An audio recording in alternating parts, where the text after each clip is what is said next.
जोडभावी पेठ police ठाण्याच्या हद्दीत बालविवाह व अल्पवयीन मुलीच्या शोषणाचा गंभीर प्रकार उघडकीस आला असून या प्रकरणी पतीसह सासरच्या 5 जणांविरुद्ध गुन्हा दाखल करण्यात आला आहे.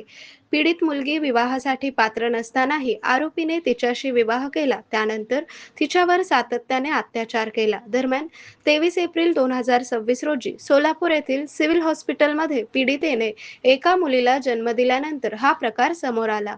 मुलगी अल्पवयीन असल्याचे लक्षात आल्यानंतर सहाय्यक बालविवाह प्रतिबंधक अधिकारी रोहिणी कुलकर्णी यांनी फिर्याद दिली आहे. त्यानुसार पोलिसांनी आरोपी, पती, सासू सासरे व तसेच इतर नातेवाईकांविरुद्ध भारतीय न्याय संहिता, पोक्सो कायदा आणि बालविवाह प्रतिबंधक कायद्याअंतर्गत जोडभावी पेठ पोलीस ठाण्यात गुन्हे दाखल झाले आहेत.